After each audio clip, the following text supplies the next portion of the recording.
Estado Democrático de Direito. Um golpe pressupõe, para que ele seja praticado, uma tentativa de se quebrar o Estado Democrático de Direito. Nem toda tentativa de abolição de bases do Estado Democrático de Direito, à luz do impedimento ou restrição dos poderes, significa se chegar a um golpe de Estado. Então, dentro dessa perspectiva, entendo que, no contexto, se aplica o princípio da consunção ou da absorção. Ou é um golpe de Estado, que traz consigo o caráter de também, nos termos do que diz o dispositivo, impedir ou restringir o exercício dos poderes constituídos, ou ficou apenas dentro das características da conduta, da tentativa de impedimento e restrição do exercício legítimo dos poderes. Dentro dessas circunstâncias, entendo, como colocado pela defesa, que a ação de abolir o Estado Democrático de Direito, por certo, já contém, por lógica, também, em alguma medida, essa busca de você inviabilizar o exercício legítimo das instituições democráticas. É importante, sob a minha ótica, também lembrar o seguinte: um golpe de Estado, ele demanda atos não só de destituição do poder, mas do estabelecimento de uma nova ordem jurídica e institucional. Então, eu tenho que retirar o poder eleito e instituir ou ter atos que me levem a buscar instituir um novo poder, ainda que ilegítimo. Eu preciso definir o que eu vou fazer com o Congresso Nacional, eu preciso definir o que eu vou fazer com o Supremo Tribunal Federal, eu preciso definir o que vai ser feito com a imprensa, com a liberdade das pessoas, no meio universitário, uma série de planejamentos e condutas que, com a devida vênia, não vi nesses manifestantes. A perspectiva da atuação deles era criar uma situação de instabilidade institucional, mas qualquer ação de golpe de Estado dependeria de uma ação de outras forças, basicamente dos militares. Então, mesmo aqueles que atuaram para inviabilizar o funcionamento das instituições democráticas, à luz dos elementos disponíveis nos autos, não se tem característica a ponto de levar uma destituição de um poder e instituição de uma nova ordem. Se me permite, o artigo 359-M, na verdade, fala em tentar, né? Então não se pressupõe a consumação, mas sim a tentativa. Só essa...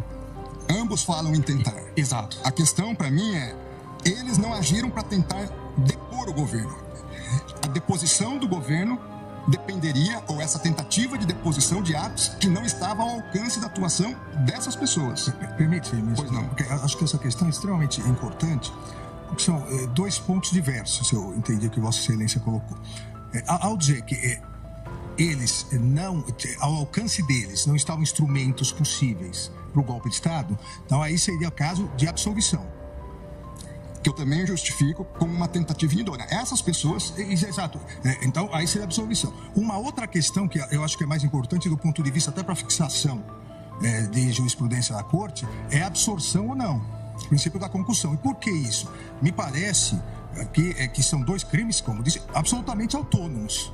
Até porque o ânimos é diverso. E eu dou dois exemplos, um histórico. O golpe de 64, vamos dizer que não tivesse dado certo. Mas qual foi o golpe militar de 64? Trocar o presidente da República, João Goulart. Não foi, em momento algum, tentar mexer com a estrutura dos outros poderes, até porque, lamentavelmente, os demais poderes aderiram. Então, você consegue vislumbrar uma tentativa de golpe na troca do poder, na troca daquele que foi legitimamente e democraticamente eleito como uma conduta autônoma. O que, na minha opinião, no meu voto, eu entendi, ao prever a intervenção, ao pedir a intervenção federal, se pretendia trocar o presidente eleito pelo candidato que perdeu. Esse é um crime. A outra coisa é atacar o funcionamento do Supremo Tribunal Federal ou do Congresso Nacional com a invasão impedindo a atuação. Volto alguns meses. Vamos dizer que essa conduta do dia 8 de janeiro fosse antes do final do mandato do anterior presidente. A conduta idêntica. as pessoas virem, atacarem violentamente, invadirem, nós não teríamos a acusação de golpe de Estado, porque elas não estavam pretendendo trocar o presidente, mas elas estavam pretendendo obstaculizar o andamento do Supremo Tribunal Federal e do Congresso. Tenho dúvidas, ministro Alexandre, por quê? Nesse exemplo também de uma ação anterior ao encerramento do exercício do mandato do ex-presidente. Porque, formalmente, teríamos também uma consideração de um poder legitimamente eleito que estaria impedido. Na minha análise, à luz dos fatos dessas figuras, desses manifestantes vândalos criminosos, deles não tinha ação idônea para destituir um poder. Nós podemos encontrar ação idônea em outras ações. Eu compreendo. A minha única preocupação aqui e nesse debate sociopolitico... Entendo que se encontrássemos essas condutas... Poderia haver os dois. Mesmo conforme a situação, poderia até haver os dois crimes. Eu acho que o importante de definirmos é exatamente isso, do ponto de vista geral. Os dois crimes podem coexistir em concurso material, dependendo da circunstância. Veja, nós estamos tratando pela primeira vez da aplicação de uma norma penal com conceitos bastante indeterminados. De uma lei extremamente nova. Então você pega o conceito. O que é Estado Democrático de Direito? É um conceito amplo, onde nós podemos, em alguma medida, encaixar várias questões. Foi a primeira vez que nós tivemos manifestações violentas em Brasília? Não. Nós já tivemos invasão do Congresso Nacional violenta. Nós já tivemos ministérios aqui postos com incêndio, fogo. Nós já tivemos outras manifestações violentas. É verdade que penso que foi a primeira vez no Supremo Tribunal Federal. Foi. Mas em outros contextos, não. 5 coronéis comandantes da PM estão presos.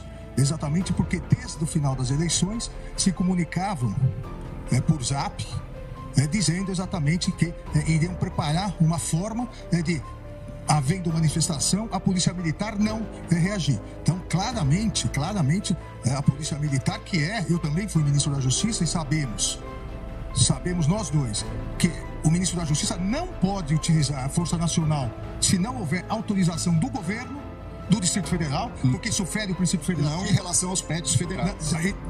Mas não em relação à Praça dos Três Poderes. Mas em relação às edificações federais, ele pode e deve com todo respeito, Vossa Excelência, querer falar que a culpa do 8 de janeiro foi do ministro da Justiça... Vossa Excelência que está dizendo isso. É um absurdo. Vossa Excelência que está dizendo isso. 5 comandantes estão presos. Muito embora eu queria e o Brasil quer ver esses vídeos do Ministério. Quando o ex-ministro da Justiça, que sucedeu Vossa Excelência, fugiu para os Estados Unidos... Fugiu, eu sou advogado de ninguém e jogou o celular dele no lixo. Eu não sou advogado de preso. E agora Vossa Excelência vem no plenário do Supremo Tribunal Federal, que foi destruído, para dizer que houve uma conspiração do governo contra o próprio governo. Não coloque palavras na minha boca. Não coloque palavras na minha boca. Não coloque palavras na minha boca. Tenha dó, Vossa Excelência.